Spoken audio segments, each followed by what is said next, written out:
గత ప్రభుత్వంలో ప్రధాన సలహాదారుడుగా ఉన్నటువంటి సజ్జల గారి పైన సిఐడి సంబంధించిన కేసులు పడే అవకాశం ఉంది అని వార్తలు వినపడుతున్నాయండి. అంటే సజ్జల రామకృష్ణారెడ్డికి సంబంధించి ప్రధానంగా వస్తున్న ఆరోపణ వచ్చేటప్పటికి నెల్లూరు జిల్లాలో జరిగిన సిలికా శాండ్ అండ్ క్వాడ్జ్ అక్రమ మైనింగుల్లో సజ్జల రామకృష్ణారెడ్డి ప్రమేయం ఉంది, ఇతని ఆదేశాలతోటి అక్కడ అక్రమ మైనింగ్ జరిగింది, అక్కడ జరిగిన అక్రమ మైనింగు ఆదాయంలో సజ్జల రామకృష్ణారెడ్డికి కూడా వాటాలు దక్కాయి అని చెప్పని వార్తలు వస్తూ ఉన్నాయి. అదే సందర్భంలో ప్రభుత్వ సలహాదారుడిగా అతను 5 సంవత్సరాల పాటు చలామణి అయ్యాడు.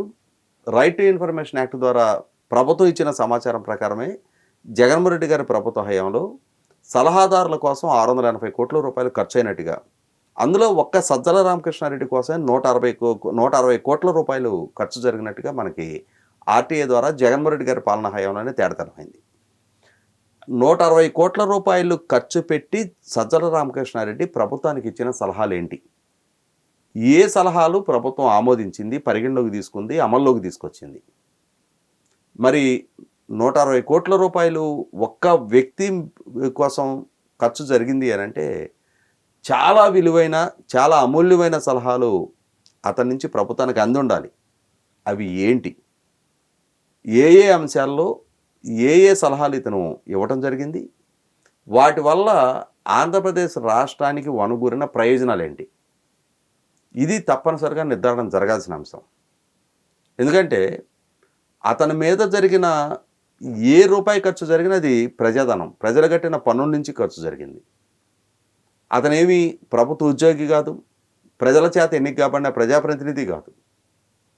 జగన్మోహన్ రెడ్డి గారికి సంబంధించిన వ్యాపార సంస్థల్లో పనిచేసిన ఒక ఉద్యోగి, జగన్మోహన్ రెడ్డి గారి కుటుంబ యాజమాన్యంలో ఉన్న జగతి పబ్లికేషన్స్లో సాక్షి పేపర్లో పనిచేసిన ఉద్యోగి. 2019 ఎన్నికలకు ముందు సాక్షి మీడియా ద్వారా జగన్మోహన్ రెడ్డి గారికి రాజకీయపు ఎజెండా అనుకూలంగా మలచడం కోసం కృషి చేసి ఉండొచ్చు. కానీ దాని ప్రాతిపదికగా ఇవాళ ప్రజల నెత్తిన రుద్ది, ప్రజలు కట్టిన పన్నుల నుంచి సజ్జల రామకృష్ణారెడ్డికి అంత ఖర్చుతో పాటుగా అతను అనుభవించిన అధికారం, అతనికి దక్కిన ప్రివిలేజెస్, అటు ప్రభుత్వం మీద పార్టీ మీద అతను సాగించిన ఆధిపత్యం, సరే అధికార పార్టీ ప్రధాన కార్యదర్శిగా కూడా అతను కొనసాగుతూ ఉన్నాడు. ఆ పార్టీ నాయకత్వం అతన్ని వాళ్ళ పార్టీ మీద రుద్దదలుచుకున్న జగన్మోహన్ రెడ్డి గారికి ఇష్టడు కాబట్టి ఆ పార్టీ శ్రేణులు అతను భరించదలుచుకున్న అది వాళ్ళ వ్యక్తిగతం. కానీ ప్రభుత్వంలో ప్రోటోకాల్ను ఉల్లంఘనకు పాల్పడి ఇతను సాగించిన అధికారం, ఇక్కడ ఒక్క అంశం స్పష్టం చేస్తాను నేను. మేము దళిత మహిళకి హోంమంత్రి ఇచ్చాము అని చెప్పని మేకతోటి సుచరిత గారికి హోంమంత్రిత్వం ఇచ్చిన సందర్భంలో జగన్మోహన్ రెడ్డి గారి ప్రభుత్వం పదే ప్రచారం చేసుకుంది. మా ప్రభుత్వం మహిళలకు ఇస్తున్న ప్రాధాన్యత, దళితులకు ఇస్తున్న ప్రాధాన్యత ఇది అని చెప్పని. అదే మేకతోటి సుచరిత గారి సమక్షంలో గుంటూరు జిల్లాలో, గుంటూరు నగరంలో ఆమెని పక్కన పెట్టి ఆమె సమక్షంలోనే ప్రభుత్వ భవనాల ఓపెనింగ్ సజ్జల రామకృష్ణారెడ్డి చేత రిబ్బన్ కటింగ్ చేయించారు. ఏ ప్రోటోకాల్తో? క్యాబినెట్ మినిస్టర్ ఆవిడ చెయ్యాల్సిన పని, ఆవిడ ద్వారా ప్రారంభం జరగాల్సిన ప్రభుత్వ భవనాలు ఒక సలహాదారుడు ప్రోటోకాల్ ప్రకారం ఏ స్థాయిలో కూడా ఆమెకు సమాన స్థాయి కాదు, ఇతని చేత రిబ్బన్ కటింగ్ చేయించారు. అంతటి అధికారం ఎలా చెలాయించగలిగాడు? ఇది ఖచ్చితంగా బిజినెస్ రూల్స్ ఉల్లంఘన.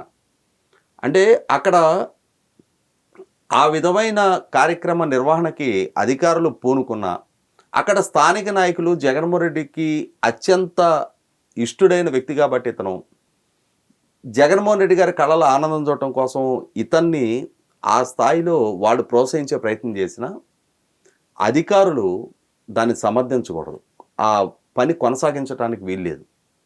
ప్రోటోకాల్ ఉల్లంఘనది. ఓకే, ఇటువంటి ఎన్నో కార్యక్రమాలు సజ్జల రామకృష్ణారెడ్డి వల్ల జరిగాయి. అతను స్వయంగా ప్రభుత్వంతో జీతం తీసుకుంటున్న సలహాదారుడు అయ్యుండి పదే గౌరవ హైకోర్టు ఆక్షేపించినా కూడా ప్రెస్ మీట్లు పెట్టి రాజకీయపు విమర్శలకు పాల్పడుతూ ఉండేవాడు. వైసీపీ పార్టీ కార్యదర్శిగా అతను రాజకీయ విమర్శలు చేయటం వేరు, కానీ అతను ప్రజలు కట్టిన పన్ను నుంచి జీతం తీసుకుంటా ఉన్నాడు. అతను ఆ జీతం తీసుకుంటున్నంత వరకు ఒక ప్రభుత్వ ఉద్యోగికి ఏ నియమాలు వర్తిస్తాయో అవే వర్తిస్తాయి.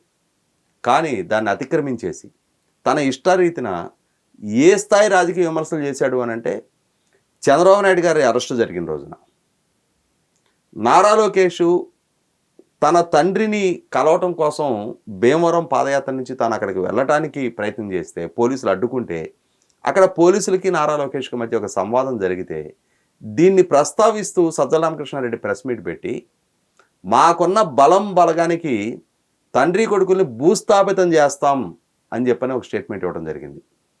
ప్రభుత్వంలో జీతం తీసుకుంటున్న ఒక సలహాదారుడు స్థాయిలో ఉండి ప్రధాన ప్రతిపక్ష నాయకుడిని, రాష్ట్ర మాజీ ముఖ్యమంత్రిని, ప్రధాన ప్రతిపక్ష నాయకుడు అని అంటే సీఎం ఇన్ వెయిటింగ్ అంటారు, క్యాబినెట్ హోదాలో ఉన్న వ్యక్తిని, ఆయన మీద కేసు నమోదు కాగానే ఆయన్ని భూస్థాపితం చేస్తామని చెప్పని ఇతను ప్రెస్ మీట్లో మాట్లాడడం జరిగింది. ఖచ్చితంగా వీటికన్నిటికీ అతను వివరణ ఇచ్చి తీరాలి. ప్రభుత్వ ఉద్యోగులతోటి పిఆర్సీ ఖరారు గురించి చర్చల్లోనూ అతనే పాల్గొన్నాడు. ప్రభుత్వ భవనాల ఓపెనింగ్లు అతనే చేశాడు. ఇంతటి స్థాయి అధికారాన్ని అనుభవించిన నేపథ్యంలో ఖచ్చితంగా ఏ ప్రోటోకాల్ ప్రకారం ఇంతటి స్థాయి ప్రివిలేజెస్ నువ్వు దక్కించుకున్నావు అని చెప్పని వివరణ ఇచ్చి తీరాల్సిన బాధ్యత అతని మీద ఉంది. ఇవాళ ఆ ప్రభుత్వం కొనసాగించిన ఇవాళ ఆ రకమైన పవర్ ఎంజాయ్ చేసింది సజ్జల రామకృష్ణారెడ్డి. పరిధి దాటి ప్రవర్తించి బిజినెస్ రూల్స్ అతిక్రమించి రూల్ ఆఫ్ లాని ఉల్లంఘించి జరిగిన ఈ వ్యవహార శైలికి 100% సమాధానం చెప్పి తీరాల్సిన బాధ్యత సజ్జల రామకృష్ణారెడ్డి మీద ఉంది.